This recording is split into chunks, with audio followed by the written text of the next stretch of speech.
need the name of a book that has never been written. An original book title. Yeah, original book title? Birth of a Salesman. Stop Drinking. Birth of a Salesman. Soul Joel. Soul Joel. What's that? Oh, they need to write a book about that. All right. You know what? I feel like I got to go with something I heard from the back. Very theatrical. The Birth of a Salesman. It's a prequel, apparently. And we're going to have this wonderful... We have the author of the New York Times best-selling book, The Birth of a Salesman. We're going to interview this author. We're going to take a quick break from the Improv show. We'll get right back. We're going to film this thing for PBS. But this is PBS. For those who don't hear so well, there might be a few French Canadians in the crowd. We have a sign language interpreter all the way from Burbank, California. So put your hands together. We're live on PBS in 5, 4. Hey, Steve, we got your thing now. We got the PBS thing. Hey, what's up? No sign language guy. Taxi! Yo, Steven, 2 things. 6 feet, dude. What? No, okay. All right, so, listen, I need you to jump in. I know you don't know ASL or CESL or Canadian or other, but you do know an amazing interpretive dance.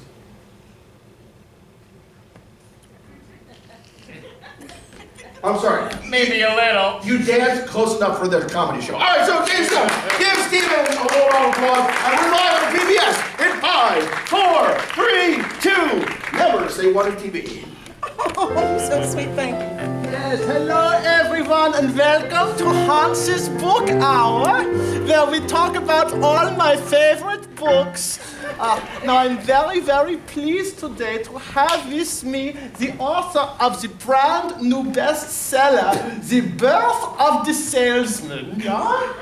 Yes. So please, would you be so kind to introduce yourself to Hans's friends? Hi, babies. My name is Grandma Slipperfall. Back in the day, I'd be able to go into a penny arcade, slip and fall, and get myself 2 hours of free play.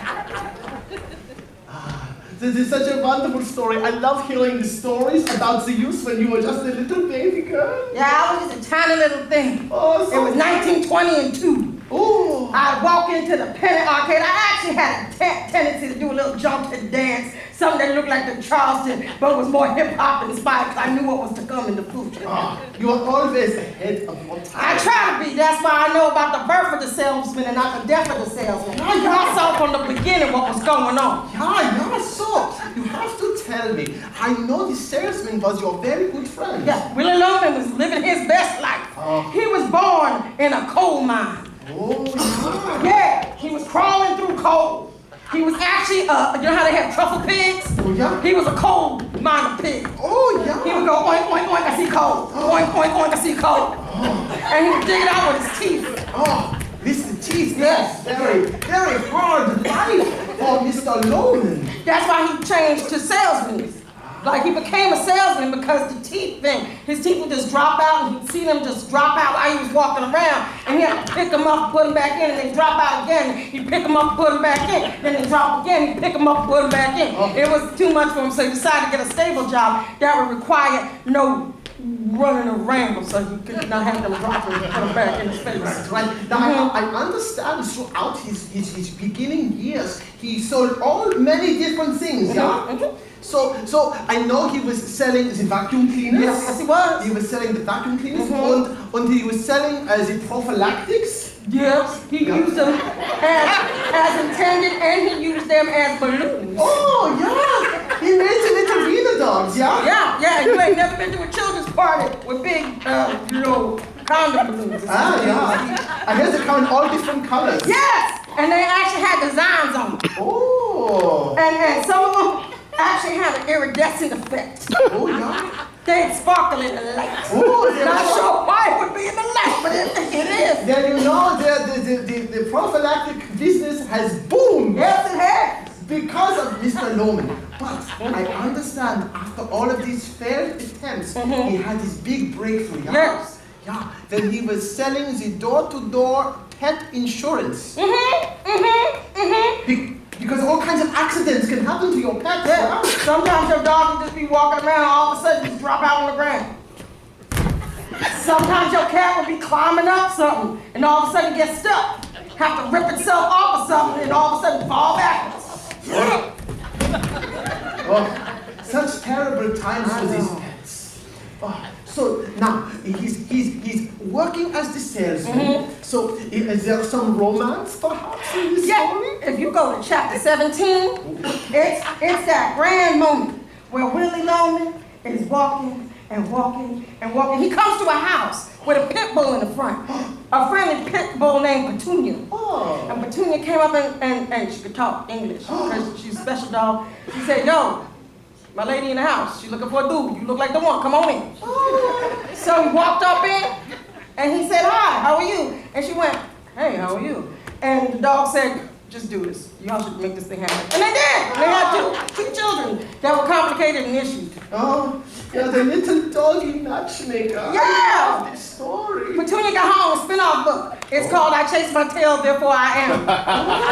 Oh, then I do hope that next time you come back and get to be talking about this book too. Oh, I'd love to! Because then we can actually find our inner Petunias and chase our own tails around and around and around and around and around and around and around and around and around until we get dizzy and fall down and feel like we ate mushrooms. Oh, I love these shrooms. Oh, they're delicious! Yeah, that's what got me through 1925. Back in the penny arcade. Yeah. When I wasn't doing that, they called me the doctor. The doctor? Yeah. Were you bigger on the inside than on the outside? Some people said. Oh, yeah. So, in finishing our interview today, is there anything you want our audience to know about this book? What makes it so special? Dear audience, I'm hoping y'all are old enough to handle this show. Because I have a feeling we're just starting off. But, dear audience, let me tell you all something. If you ever have a dog that's smart enough to talk and hook you up with somebody, listen to that dog. That dog knows things. I mean, you can tell a lot when you sniff somebody's behind. They have that kind of knowledge and wisdom. Then thank you, Grandma Slipperfall, so much for joining us here today. It was so good to see you! Oh, yeah. And my friends, remember next week we are having another guest. His name is Arthur. Blow my face off with a handkerchief. So now the time has come for me to go because Hans is a very busy man. So I have to go and I call it Uber. What do you call it in this country? Oh, we call it taxi.